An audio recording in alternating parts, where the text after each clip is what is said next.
This is it. Good afternoon to everybody that's out there.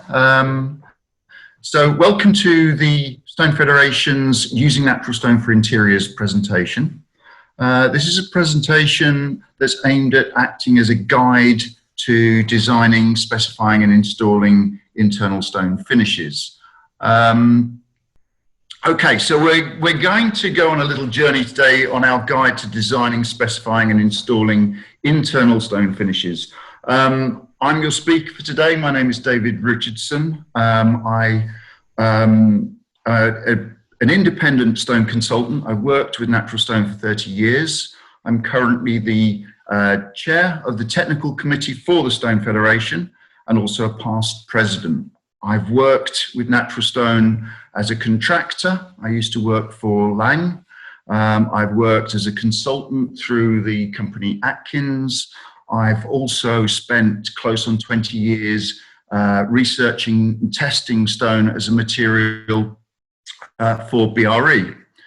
More recently, I've started my own practice and I provide expert advice in the use of natural stone, and that includes legal work as well.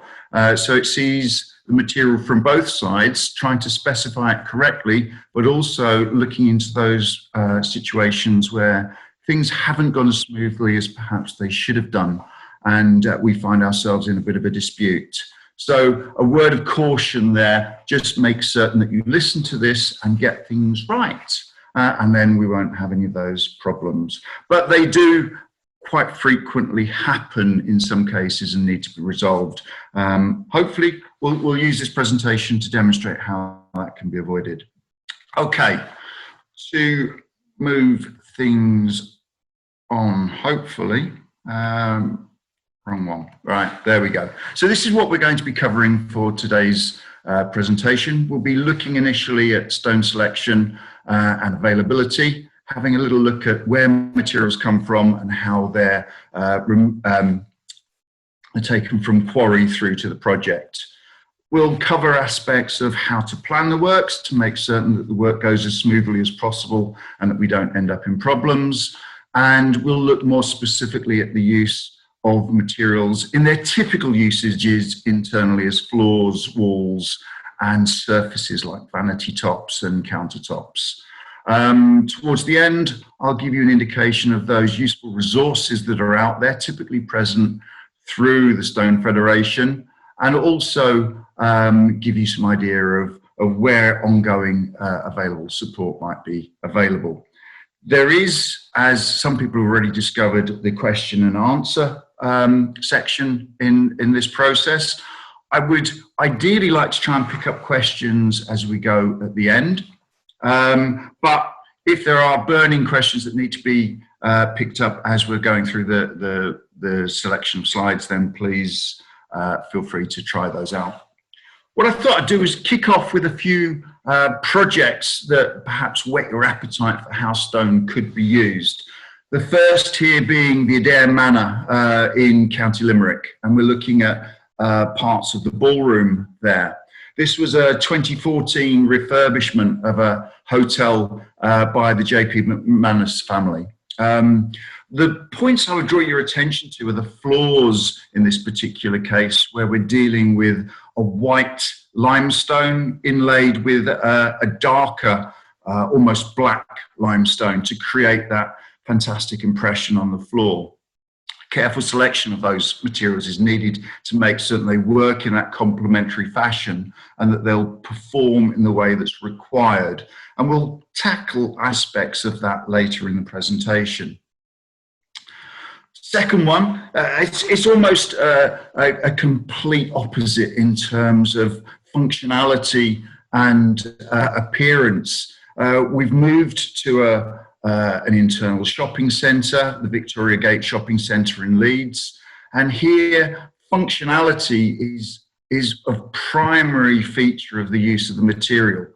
That said, 13 different stones, 13 different granites have been selected with a range of buff, black and grey colours, and then laid in that herringbone fashion to achieve the floor that you can see in front of you. Importance, of course, is durability of the material as well as that aesthetic appearance in this particular situation.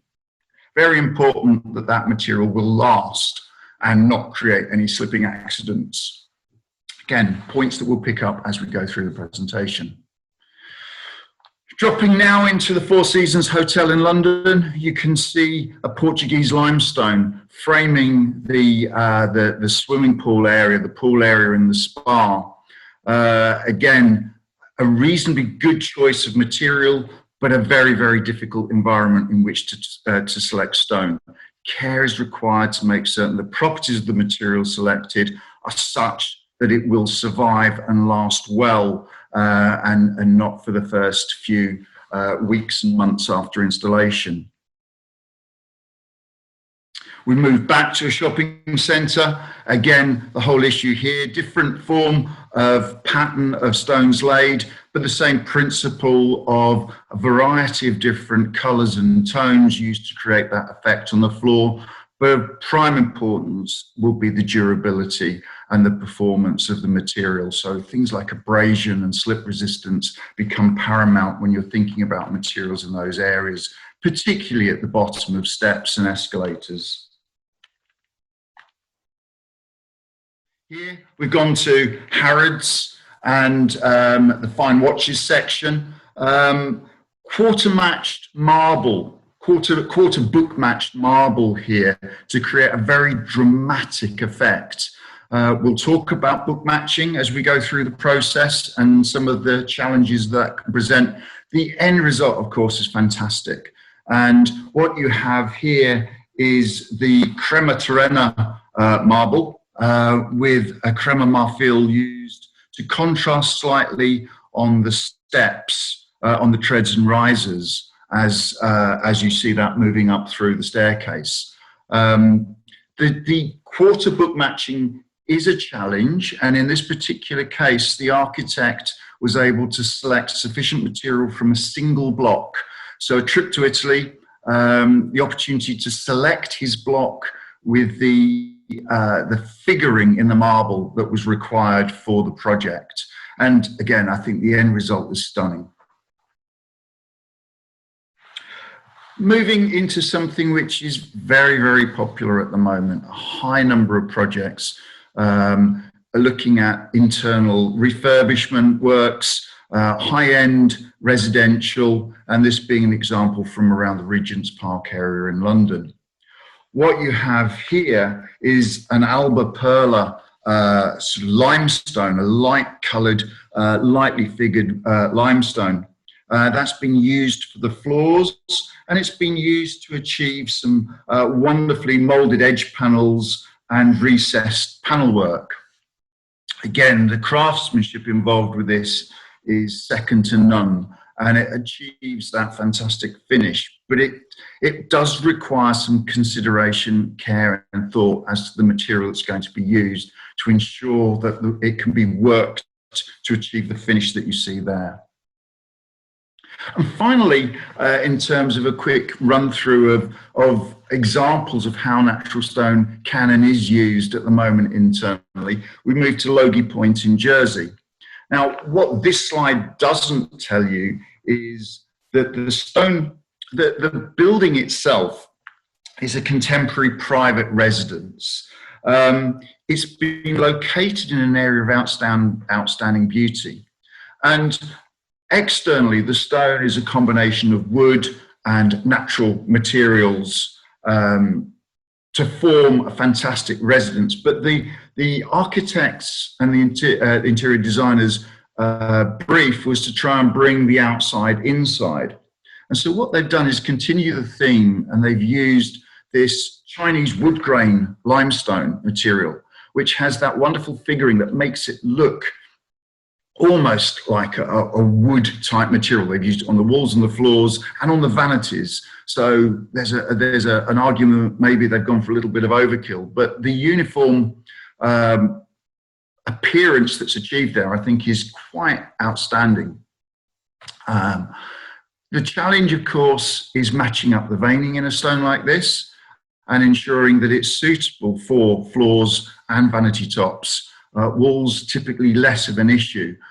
You can't see it here, but if it was taken through into the shower enclosures as well, again, an additional challenge for consideration.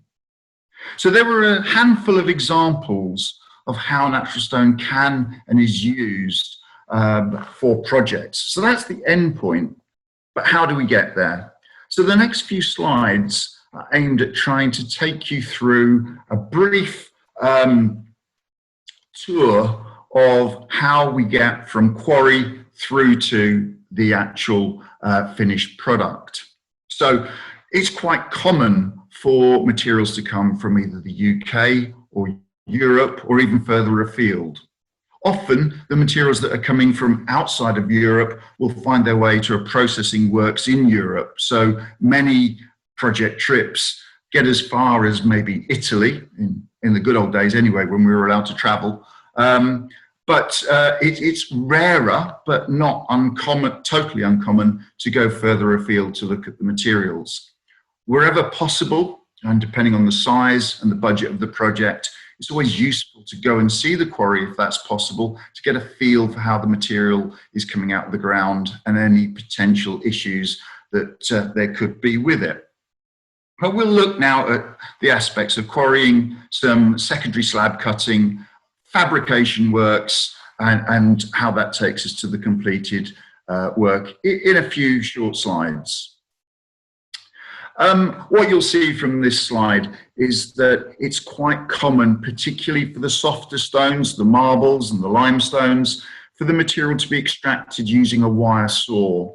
What that allows is the creation of nice uniformly shaped blocks that make it ideal for transport storage, and then the subsequent cutting of slabs of material for then continuation into the actual finished product and the tiles and slabs for walling. This is an example of the Carrara area in Italy, out in Tuscany, on the west coast of Italy, where a large proportion of those very popular white marbles are produced. So the Arabiscatos, the Calicatas, the Statuario type marbles, they're all produced from a range of different quarries in this particular region of Italy. And there's a large selection of warehouse type facilities there where you can go to purchase the materials. More difficult to get up into the mountains to see the quarries, still possible. And there's some vast undertakings there now, greatly reduced from the old days when there used to be a high number of very small quarries. It's migrated largely now to much bigger quarries operated by a smaller number of operators. In the UK, and there's a general move now towards mining of materials. This slide is actually an example of Beer Quarry in Devon, which is now a museum, but it gives you the feel for what could happen. In fact, going back to the previous slide in Carrara, they're starting to mine the material now there as well. And this is largely due to environmental concerns and the ability to have less of an impact on the environment. The ability to take out material from underground in mines is also quite useful because it tends to allow you to get bigger blocks out, which is important in terms of slab size and the end product. When you think about the UK is operates a relatively small number of quarries. This map here, which is accessible through the Stone Federation's website, will show you there's about 80 plus British stones of the close on 250, 260 available out there that are quarried by Stone Federation members. So it gives you a good coverage from Scotland down to the southwest of England. The stone that's extracted in the UK, and this is true from across the world, is dictated by the geology. What you'll find in the UK is that we have these stone belts, and you can see in the 4 pictures of the UK where those materials tend to outcrop within the UK. And that tends to then dominate and dictate the local architecture. So you'll see that the limestone runs in a belt through the Midlands, picking up the famous Portland limestone, going up through the Midlands and into Lincolnshire, where we have a range of creamy coloured limestones. Granite, there's less granite than perhaps the impression given by the slide there. Granite tends to be one of those materials that's ideal for flooring. We still have some materials down in the southwest of England and of course up in Scotland. Not perhaps as many as we used to have. There's the famous Delank quarry down in Cornwall. And there's some of the quarries that supply material up in and around Aberdeen, known famously as the Granite City. Sandstone, bottom left there in the green, a more abundant material and found really generally across England and Scotland in reasonably good quantities. And slate, you'll see again, restricted more to North Wales, to Cumbria, and down in the southwest, down into Cornwall. Often you'll see it associated with the areas of the granite, as it's a metamorphic rock and has been formed by the emplacement of the granite in most cases. The challenge for a lot of the interior design-based projects is that these materials are more frequently used externally as paving and as cladding. And the more exotic looking materials that I think there's a tendency for people to migrate towards are those that are available from further afield, as we were talking about earlier. Of course, when we're thinking about stone and its extraction, it's crucial that we all think about its generation and how it's produced and the processes by which it's produced. This is something that Stone Federation itself is very, very much wedded to as a concept, and as such has created what we call the Ethical Stone Register. The whole concept here is to look at the sourcing and the sustainability credentials of a material to ensure that slave labour or bonded labour, as an example, isn't used for those materials that are being supplied. Most commonly, when we talk about that, people's thoughts go to places like India, where there has historically been a challenge with regards to how the labour force is treated. But these issues go beyond just India and countries similar to that. Clearly, there are aspects of China, but I think we have to also look at home as well to make certain that the ethical and sustainable credentials of the material are as they would want, as you would want them to be. So the Ethical Stone Register has been designed to provide a list of those materials and companies that actually are trying their hardest to make certain that those credentials of the materials they're producing are as they should be.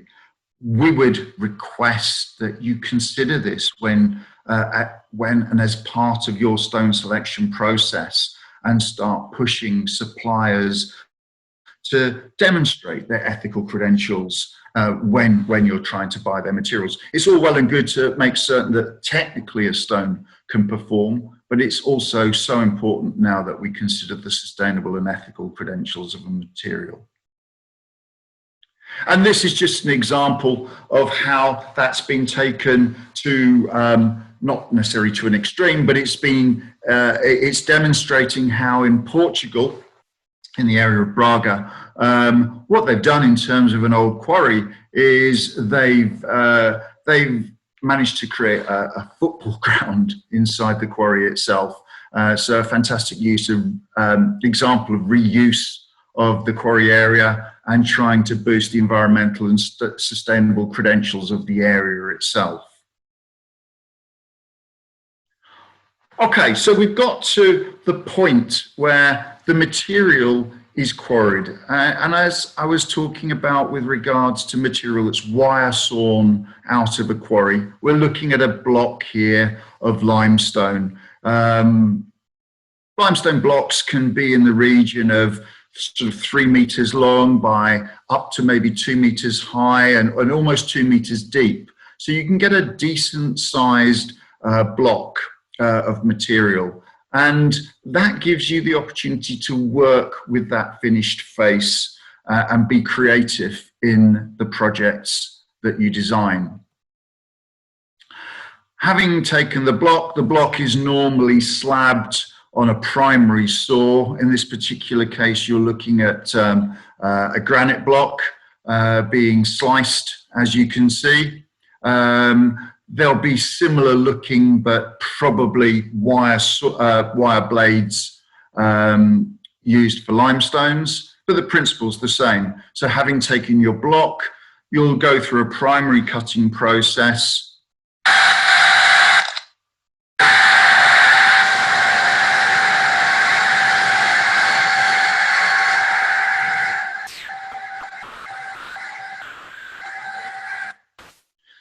And then through a secondary sawing process to cut to the required product sizes.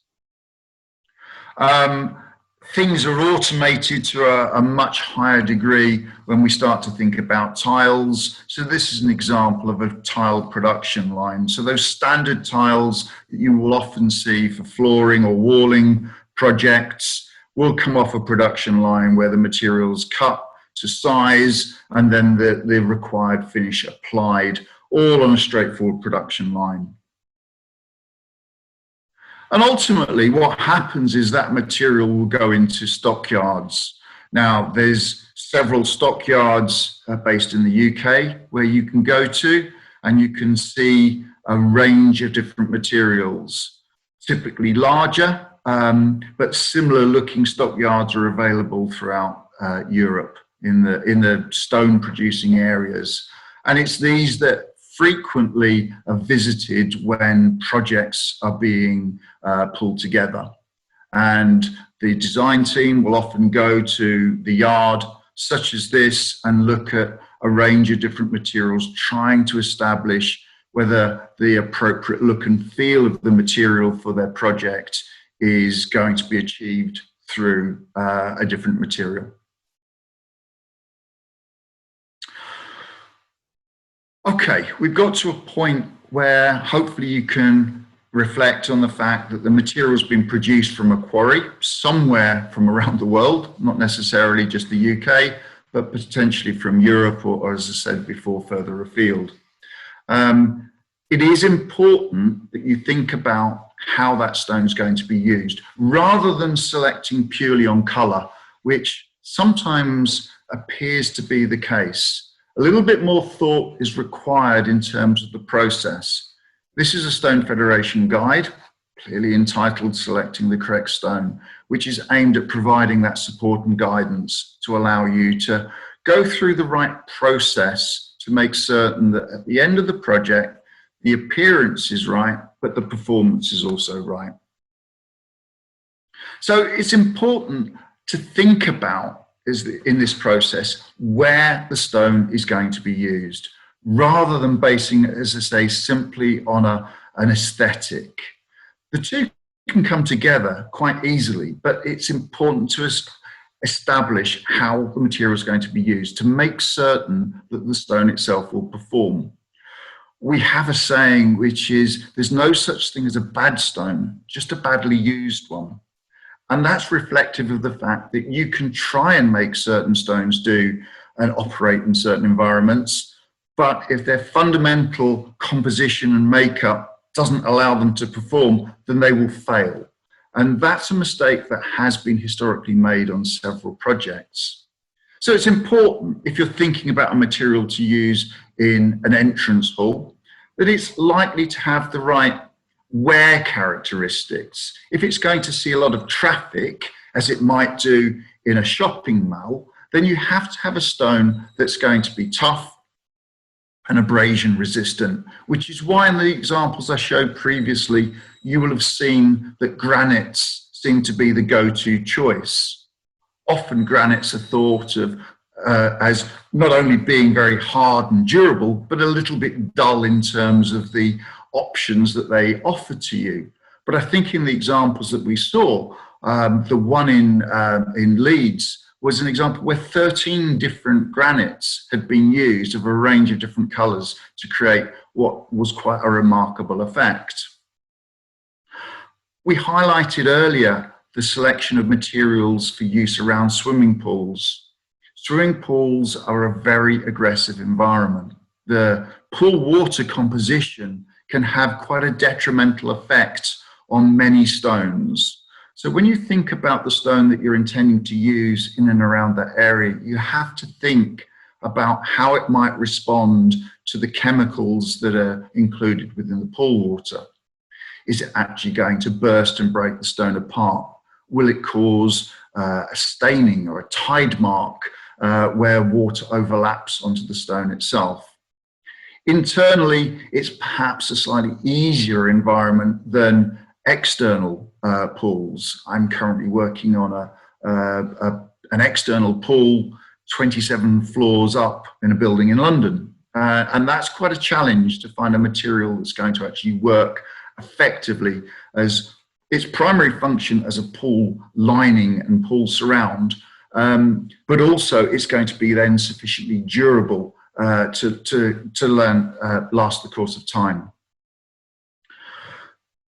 Kitchen surfaces, these present an enormous problem in terms of the selection of materials and how you go about getting the right material. Most designers prefer the appearance of the marbles and the hard limestones that we've seen some examples of. They're far more sympathetic to the architect's design. However, if you go back to the basic and fundamental properties of the material, you have to remember that limestones and marbles are essentially calcium carbonate. The substances that they will come across in their working life as a worktop or potentially a vanity top often are quite acidic. And basic chemistry tells you that chemical attack, an acid onto a carbonate material will typically result in etching and staining and disfiguring of the marble. This has to be thought about. It's a decision process that's regularly taken where clients, in full knowledge of what might happen, still decide to go with those materials.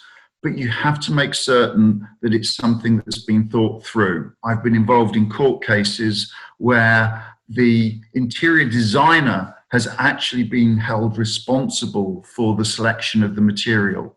Their claim was that they felt that they had employed a specialist stone company to install the material, and that company should have warned them that the material wouldn't necessarily be suitable for its proposed use. I don't entirely hold with that view. I think it's important that if you are responsible for selecting the material, you have to have a reasonably good understanding of how it's likely to perform. So for me, vanity tops, kitchen worktops are best achieved using materials like granite or natural quartzites, because these materials have the performance characteristics that allow them to work well in a used kitchen. If you have a scenario where perhaps you're presenting and providing a show kitchen, which will never ever see materials being prepared on them, then that's perhaps a slightly different story. Another area where this becomes a challenge is the bar tops of hotels. Again, marble bar tops normally get disfigured very quickly, often simply by the alcohol or the carbonated drinks that are served, or from slicing lemons and limes on the surfaces and that lemon juice going onto the surface. And I've seen bar tops disfigured within hours of the opening night. So something to take note of and particularly be careful about. Kitchen floors, again, be careful. Lighter stones will potentially stain if you drop things onto them. Wine and red wine in particular, is a notable culprit. So again, it's just care that's required, and thought as to where the material is being used and how it's being used to make certain that you get the right result. So the key points to take from those thoughts given previously are: think about the stone. Is it fit for the purpose that you're intending to use it for? Look at pre-contract samples as well, and there's guidance given in relevant standards that are noted there.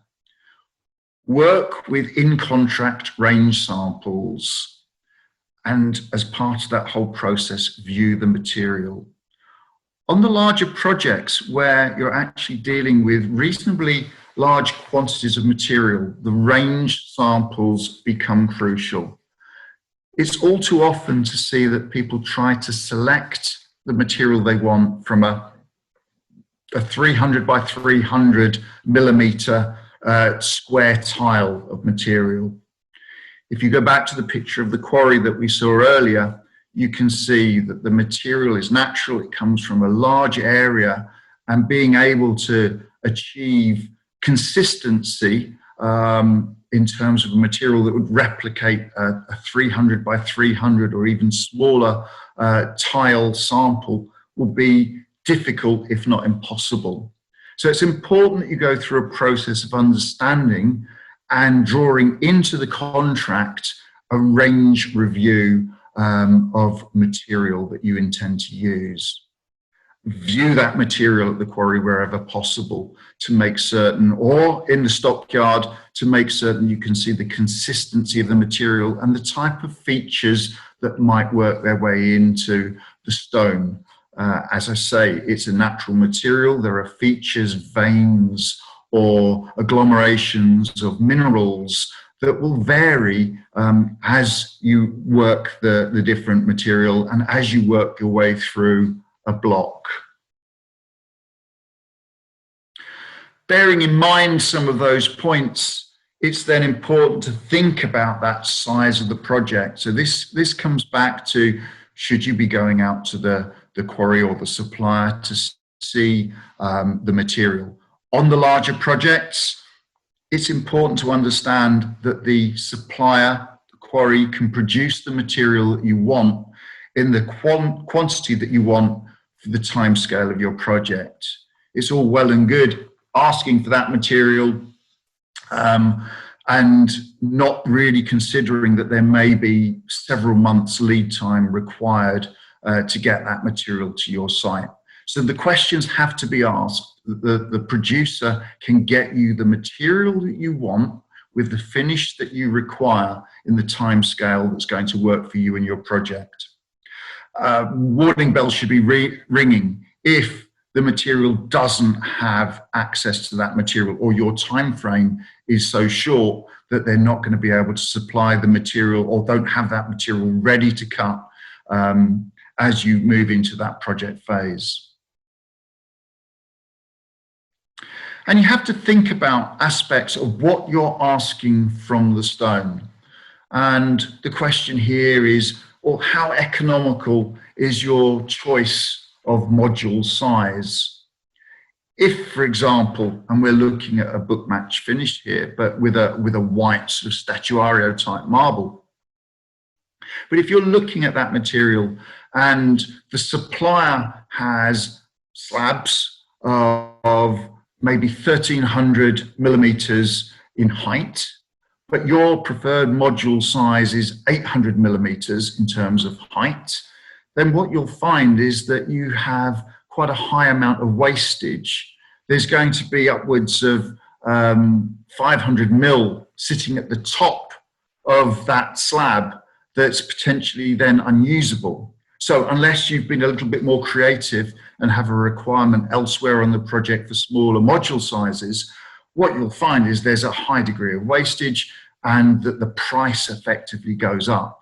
So a little bit of care and thought with regards to the size of the slab and the type of material you're working with and your preferred module size can actually make materials more or less, hopefully more economic in terms of the project budget.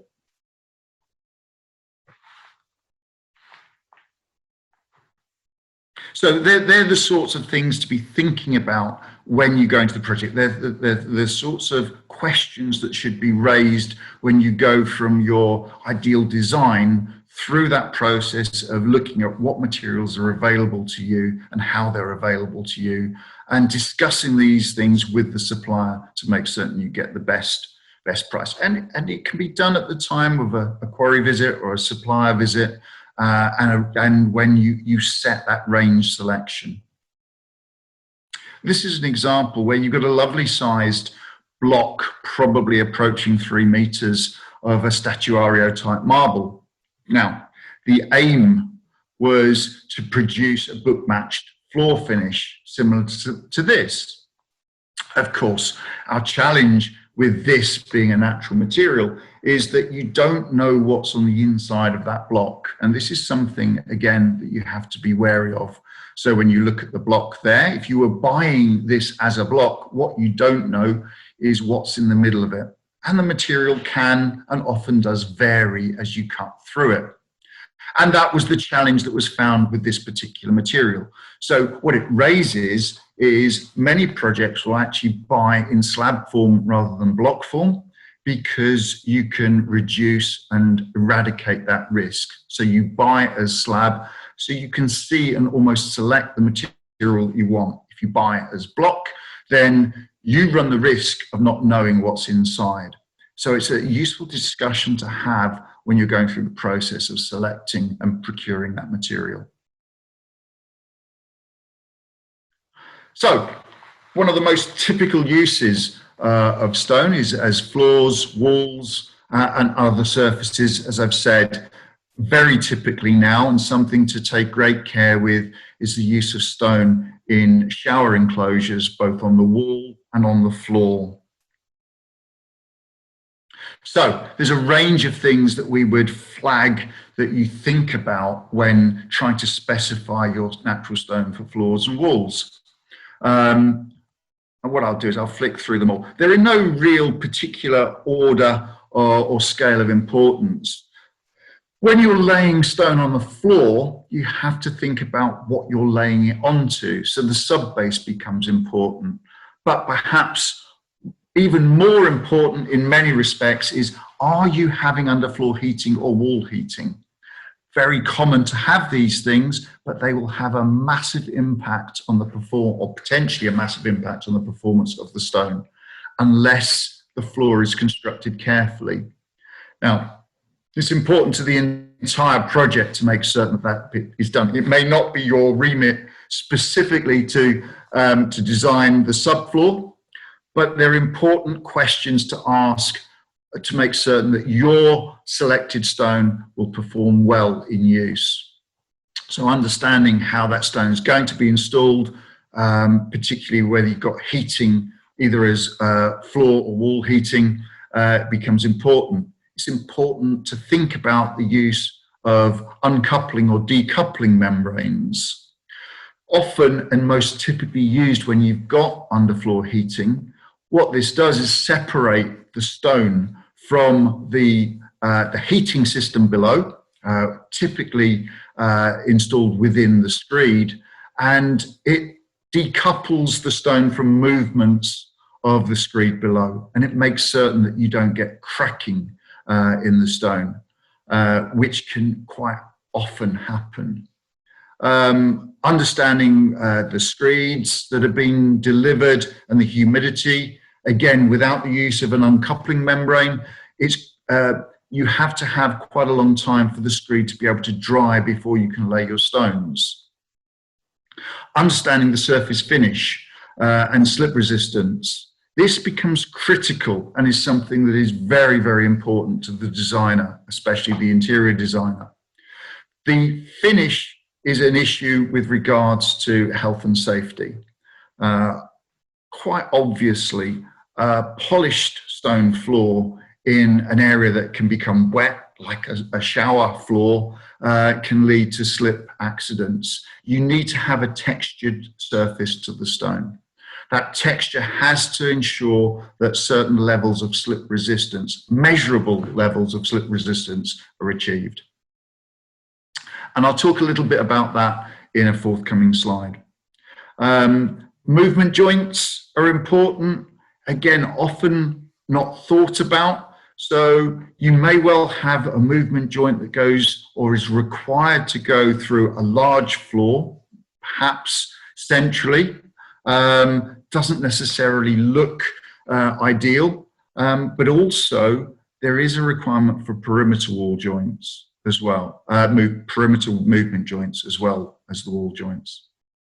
And again, care and consideration to the size of the module that you're using, because the larger they get, it becomes an issue with regards to handling and maybe requires 2 or possibly even 3 people. The other thing to remember with regards to the larger format tiles and slabs is that it's much harder to bed the larger tiles. All available British Standard and Stone Federation guidance recommends that when you're bedding stone tiles, you try to achieve what they would describe as a full bed of adhesive. If you fail to do that, what it results in is voids underneath the stone that the stone itself has to span, and depending on the loads that are applied, you can get cracking of the stone. Much harder to get that full bed of adhesive under a large format stone tile.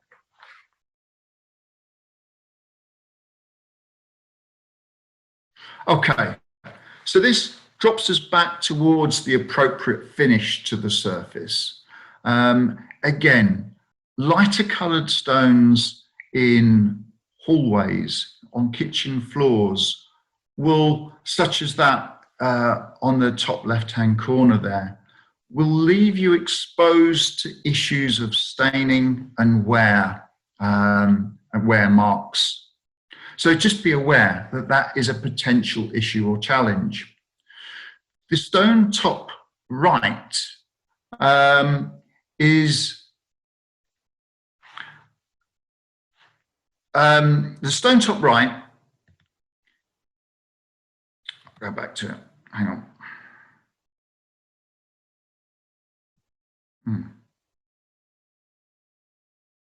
Don't know what's happened there. We should be able to go back, but I'm not. Tio, can you help move this slide back? It's jumped. What's happened? I don't know. If you click on the left side of your screen. Yeah. Is that doing anything? No, it's for, hang on, there we go. There we go. There we go. Thank you. Right, top right. What we've got is a dark coloured hard limestone. The marks that hopefully you can see, the irregular blobs, I don't know whether you can see my arrow, but around these areas here, these are all etches. Now you can see that this is probably, it looks like it might be a kitchen worktop. These are all stains and etches that have been caused by, and I've seen these caused by a combination of different things like alcohol or soap even with these type of stones. There are some soaps that are slightly acidic in their nature, and you can almost, when they've been sitting on a vanity top, you can read the brand name imprinted in the soap on the stone after it's been left there for a day. So it causes this disfiguring lightening of the stone.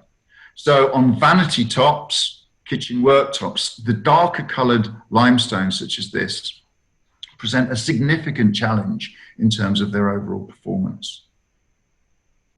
Again, bottom left, you have this situation here with, should that floor be textured in some way to minimize issues of slip. This one doesn't look like it perhaps has been, but you potentially have somebody stepping out of a bath onto a polished stone floor. There's an inevitability that that floor would be wet and that there's a potential slip or trip hazard. That could be managed, but care is required and thought is required if that's what's going to be installed. And this slide tries to just bring home the point that the picture in all of those, the stone in this picture with all the different textures is the same stone. The color changes depending on the nature of the finish that you apply to the stone. Often designers choose a dark colored stone. They like the idea for, say, a shower enclosure, and then they subsequently find several months into the design process that actually they were looking at a honed finish and they liked the color and appearance of the honed finish, to find that they've then been told, well, sorry, it has to be blasted or sanded to give you the right texture to achieve the right slip resistance. And that changes the color dramatically. And suddenly the aesthetic that had been designed disappears, and there are significant problems then for the project and particularly the designer. Book matching becoming increasingly popular and something that a lot of people like to achieve. It's perfectly achievable, just again, a little bit of thought and care required to go into it. So here we're seeing an example of some wonderfully named Bianco Fantastico marble. What you can just see in this image are the two slabs kissing each other, and you can see where the matching would occur. So what you've done is take two slabs and opened one up like the pages of a book, so that you can see that the two surfaces that are separated merely by a saw cut will give you that matching effect. That's the idea anyway. And here it's been taken to the point of what they would describe as quarter book matching. So you can see four slabs that have been put together. You should be able to see the four slabs, sort of bottom left, top right, top left, top right, and bottom right. So put together and then cut to produce the four floor slabs or wall slabs required. That can work, but again, you come down to the quality of the people producing the material, but also know the right questions to ask. So the question on the slide is spot the difference. And this works much better when we have a room full of people and I can pick on somebody to try and ask the question of and to point out where the differences occur. Given we can't do that, I'll try my best to make it happen here. In the top corners, you can see numbers 1, 2, 3, and 4, reflecting the four different slabs that have been used. What you can see, hopefully, is that there's a good match between 1 and 2 and 3 and 4. And here, where the slabs have just been simply opened out, there's a nice and very close, dare I say, perfect match between the veins that are present in there. Where we start to have a problem, so the match is along these lines here. Okay, these are where the match is happening. The problem occurs when we go along the lines here between 1 and 3 and 2 and 4. Again, what's happened is that for 20 millimeter slabs, by the time you're comparing materials here, they're 40 millimeters apart. And that progression through the slab means that there's not the exact match between the veins. And so you'll get this slight displacement, which may become acceptable. It may be an issue. The challenge here is to make certain you're aware of what will be achievable with the material before rather than after having the material cut. In this particular example, and I'll come back to this one as well, it's a simple case of half book matching. So really what you've got is the two sets of slabs effectively matched like an open book. Be careful, because sometimes the terminology can get slightly confusing. So if you're not familiar with the terminology, you may be asking for something and getting not what you actually required. This is vein matching and not book matching. The importance here is that the veins in vein matching all run in the same direction, the same orientation, but actually they're not required to match exactly. So you can see here the displacement that occurs. All the veins are generally oriented diagonally through the slabs, the tiles, but they're not going to match exactly. If you want them to match exactly, you're really talking about a book match. And so it's important to get that terminology correct to avoid disappointment. Now, one way of trying to get to a solution of this is to have renders in advance. So technology is such that it allows us to take, and many suppliers, producers, architects' practices will now do this. So they'll take images and they'll create renders of the finished rooms. So here you can see what you're likely to get if the rendering process is done properly with the slabs that have been selected for the project, and you can see how they'll look and how they generally will look and how they will lie on the floor. It's important that this isn't normally used as an absolute quality control process, so you wouldn't normally take the render and then match it to the installed floor and complain that it's ever so slightly different. The whole idea is to, here with this render, is to demonstrate what should be achievable in general rather than the absolute specific. And I said, remember the earlier picture, this is the reality of what can happen.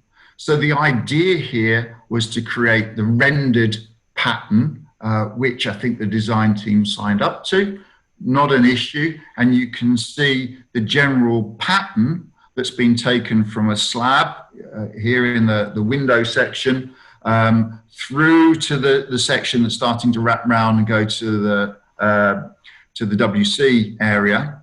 You can see how it's been book matched along these center lines. And in this particular situation, you can see how it should wrap around and create the continued book matched appearance. The reality, of course, was something different. And you can see that the book matched finish has not been achieved. Now, there's a breakdown in the process here, is the only likely scenario that could have happened. And it could have been that the rendering process, shown here was too general, that somebody got carried away with a pattern, but weren't really using the actual finished stones. It's difficult to know exactly what went wrong, but clearly something went wrong. And that's something that has to be managed carefully. So this is something that would become unacceptable in most situations. The render was designed to prevent that, but unfortunately it didn't in that case. So great care is required to try and make certain that this process is managed.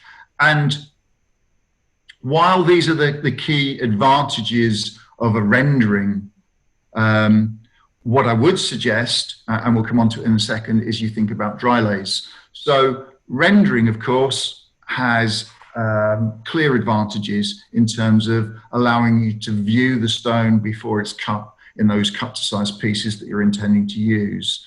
You can get client approval. It minimizes, hopefully, the surprises and gives you the control.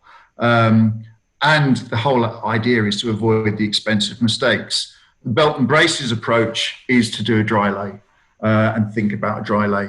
So having cut the stone, you physically will lay it out, providing there's a big enough space. Many of the European fabrication yards have spaces with this sort of viewing platform that you can see here, which allows you to look down on the stone and look at how the stone is going to appear.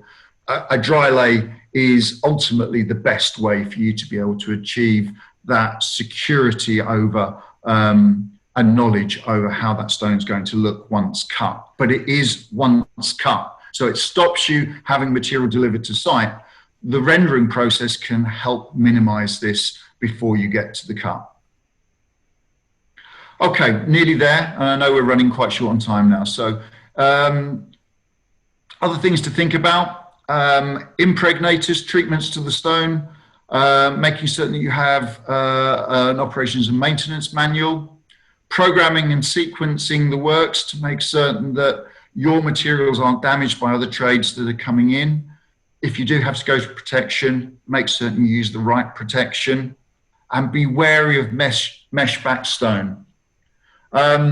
You will find that a large proportion of stones are imported into the UK now with this resin mesh backing to them. The resin mesh backing is there primarily for transport. Don't ever be told that it's there to strengthen the stone in use. It's not.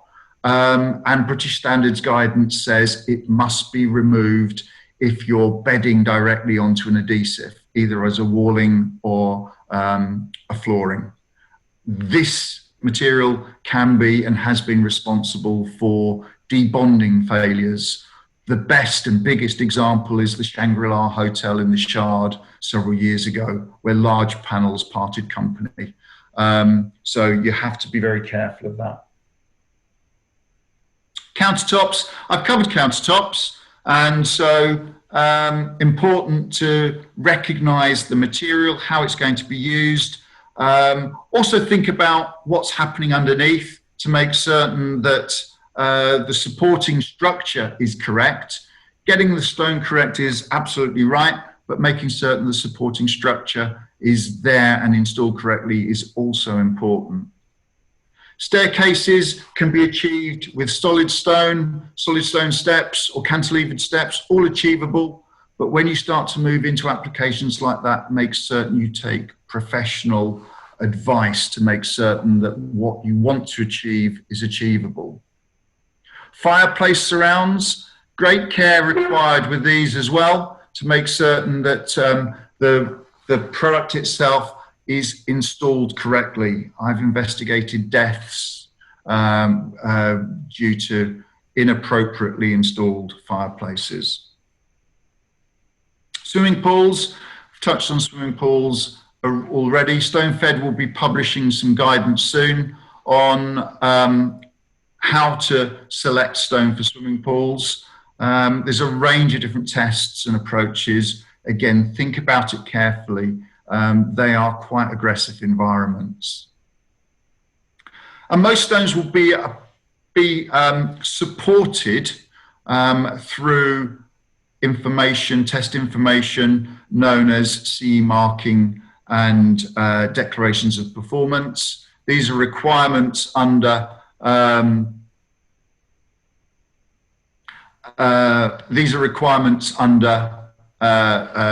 building regulations. I'm seeing some of those questions coming in. I will deal with those very as quickly or as long as people want at the end.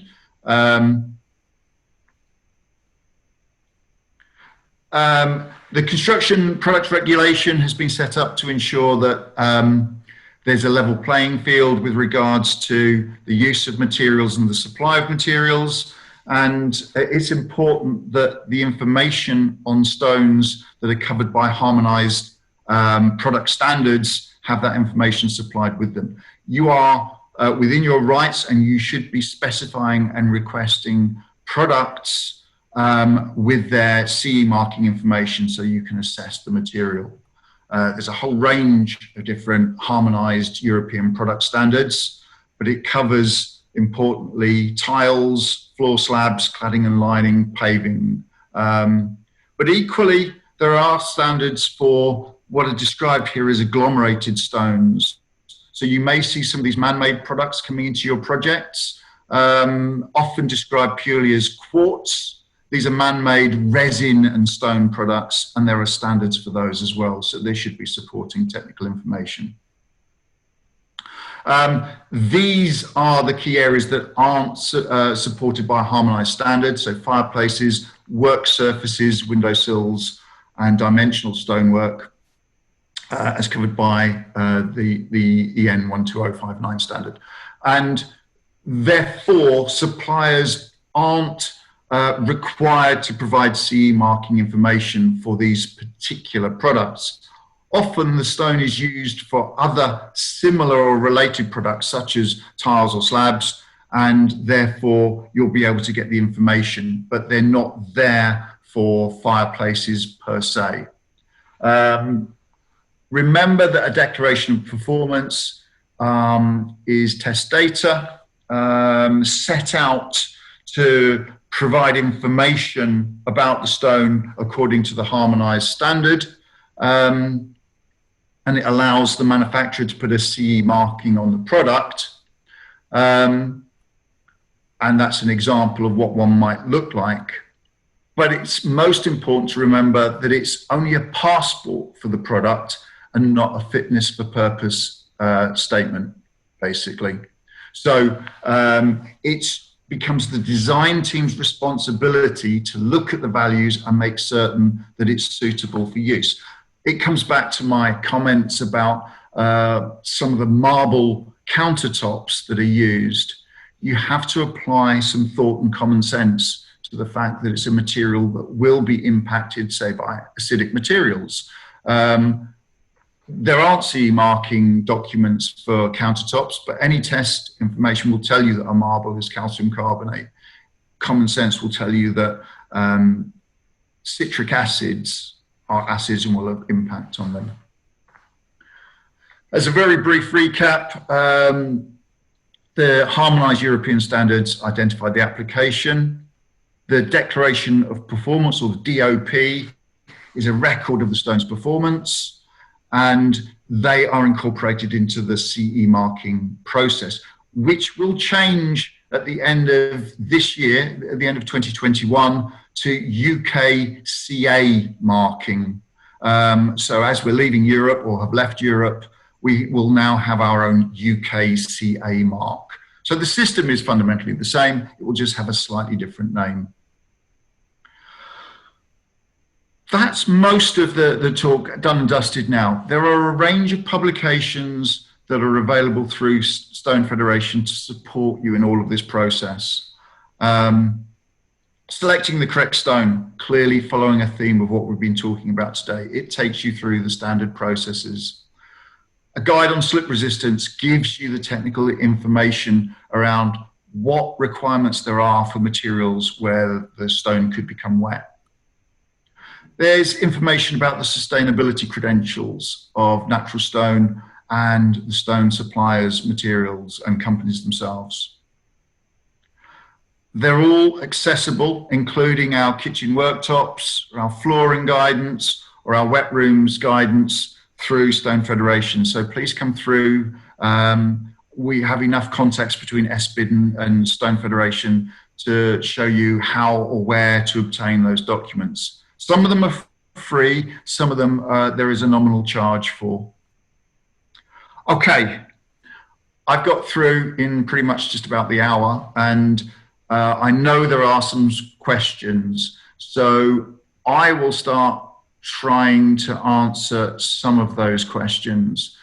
The two that are currently open is one, will you send the presentation? I'm certain that can be sorted out. My people will have to talk to your people, but I'm certain that's possible. Somebody's asked deaths with fireplaces, please expand on this. The particular case I was involved with was an artificial but close on stone fireplace had been fitted, but fitted incorrectly. What had happened was it wasn't properly supported, and the component pieces, which should all be attached to each other, were not. What happened was a small child tried to pull themselves up against the fireplace and pulled onto the mantle, which succeeded in only pulling the entire thing down on him and killing him. And so we had to give evidence in court on that one as to what had happened and why it had gone wrong. I mean, fundamentally, wood screws had been used to try and attach back the stone legs. As I say, the mantle wasn't connected properly. All too frequently, people are trying to attach mantles to the support structure with adhesive only. Another question. What kind of expansion flexible joint variants are we looking at between the top of a concrete pool shell and say where it meets a 30mm thick coping stone above it? That looks very specific. I don't know the specific answer. I'd need to know a little bit more about that one. I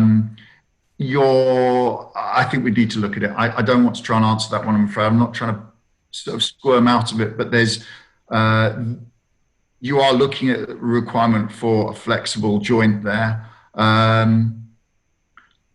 But you've got to be careful. That's all I'll say on that one at the moment. Hang on, there's more coming in. It'd be great to have a copy of the presentation notes. Okay, the notes are actually in my head. There are no notes, but I'll see again how my people can talk to your people, and we'll see whether we can provide something. The selecting the correct stone document is actually a good starting point. They're the only questions I've got at the moment. I thought a couple more had come through earlier, but I'm not certain whether they're there now. Any more questions? I will try and look at the flexible joint question as well and see if there's anything that can be done about that one with a little bit more thought. Hang on, there's under the chat. Somebody's got a question. Diego's got a question about limestones and sandstones. It's not very popular to see them in polished version. Yeah. Any reasons? Do they retain their porosity? Yes. The limestones and sandstones are typically not used internally because they don't take a polish. Simply, the surface finish of a sandstone is that's achievable is such that you can't really polish it, so it doesn't become very attractive internally. Where it's quite useful is it actually has a very good texture and slip resistance. That's one thing where you'll see it used quite extensively outside. Because it makes a good surface for anti-slip surface for outside. Limestones, so there's an interesting point about limestones. Limestones that will take a polish are called hard limestones and are often confused with marbles because they will take a polish. So some of the pictures that I've shown you have included polished limestones. So you will see some, but they do tend to be, let's call them European or materials from further afield. The UK limestones are such that they don't typically take a particularly good polish, and so they're not used quite as frequently in those decorative applications. What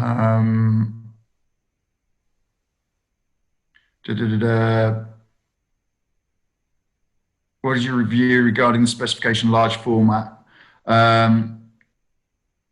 Yeah, I mean, there are lots of problems, as I've said, with large format. Sometimes it goes against guidance, general guidance. There's problems handling, transporting those materials. Installation is an issue. They're all problems. If you're going to go to large format, make certain that you specify your cutting tolerances with the supplier to make certain that you're not going to run into installation problems because the cutting tolerance is so great.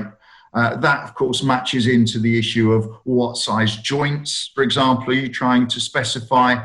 Again, there's guidance in the standards for that, but it's important to understand the cutting tolerances. If the cutting tolerances are too high, you'll never achieve tight joints. It looks like there's a couple more questions that might have come in. Hang on. Let's see what we've got. Are stone movement joints required over large areas for temperature variations? Essentially, yes. There's set guidance depending on the substrate and depending on the materials effectively, but yes, you will need movement joints because the stone itself and potentially the subfloor will start to expand a little bit. So movement joints become essential. It's important for rooms. I think the guidance is greater than 2 meters squared even to have a peripheral movement joint. So what amount to be very small rooms can actually still require those peripheral movement joints, those perimeter movement joints. They are very, very important, especially with some of these smaller shower enclosures. Are there any good developments on coating natural stones for good protection? Yes, there are some reasonable products. We talked about impregnators. Again, it goes back to this no such thing as a bad stone, just a badly used stone. If your stone will not really be usable in the environment that you want it to be usable without the use of some form of treatment, then it's probably the wrong stone. But if you've got a good stone and you just want to make it a little bit better, then some of the impregnators will help. There's a very popular product produced by Lithofin called Lithofin Stain Stop. Be aware that's really just a water repellent. It's a very good product. It's very frequently used and specified, but it's not designed to try and repel oils or acids or anything like that. If you read the technical data sheet, it says very clearly what it can achieve, and it's good at achieving that, which is water repellency. It cannot stop a stone from staining due to wine, more typically, or some other products. But the product manufacturers, people like Lithofin and Fila, are constantly improving the range of products that they have, and it's well worth speaking to them if you have need of a product like that. I'm not seeing any more questions. If there are any more, fire them through quickly. But otherwise, I think we might be there. I've realised now we've gone to 1:45. So even though it's locked down, I'm certain people have things to do and places to go. Hang on, is that a question that's just come in? This is all very exciting. Right, another question that's come in from Matt. Why stone over other materials for interior uses? Good question. It's typically because of its unique nature. Stone installations are typically almost one-offs. The material itself gives you that feel, that look, that appearance of high quality, and that's why I think so many people are choosing it at the moment. It's high quality, it's unique, it's a fantastic material if selected correctly. That's why we're seeing so many applications in high-end residential. The use of stone has migrated over the past perhaps 10 years away from just being used regularly externally through to interior fit outs in high-end residential apartments and high quantities of stone from all over the world, which does make you question slightly the ethical credentials and the carbon footprint, but material is being used to achieve that high quality finish. I'm thinking it looks like another question's come in. Right, Tatiana. Would a water repellent work for water stains? To a degree, yes. I would always recommend with the issue of staining, it's possible to test a stone against that scenario. So I would always recommend a little bit of testing. But a water repellent would normally give you a good level of protection. I would hesitate to say it will prevent it completely, but it will normally help enormously. Water repellent treatments, typically impregnators, tend to penetrate into the stone, depending on its porosity, a short distance. They line the pores of the stone, and then they will repel the water from those surfaces. The manufacturers will tell you that the stone will actually let the stone breathe. The product will let the stone breathe, so it will allow water through the stone, but prevent it from really penetrating back in. They're interesting claims. They genuinely will work, but don't forget, with water repellents, they have to be replaced. They have a finite life. So if you're going to rely on a water repellent or an impregnator, don't forget that you have a maintenance issue there in terms of it having to be replaced, depending on a range of factors. Another question, will hardness improve against porosity? Don't quite follow the question. Harder stones don't necessarily have a lower porosity, although as a rule of thumb, they probably do. So the harder stones like granites, will tend to have a very low porosity. And there's a typical guide which would say, with a granite, you look for a material that has a water absorption of 0.4% or less. And that's because the stone itself will have a low porosity. So the porosity will be that characteristic of the stone that allows water to enter into it. The water absorption value will tell you how much water enters into it. The harder stones will typically have that lower porosity, and that's often one of the reasons why they're that little bit more durable. There I saw on the chat. Yep.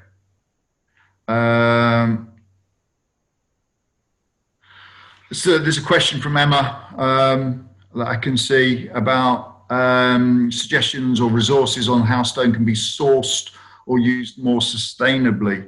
Reuse. Reuse is a difficult one because you don't know quite how the stone has been used before. So you've got to make certain that it can still be reused. There's quite a good second-hand market in slates, second-hand slates for use for re-roofing. You would normally need to test them a little bit.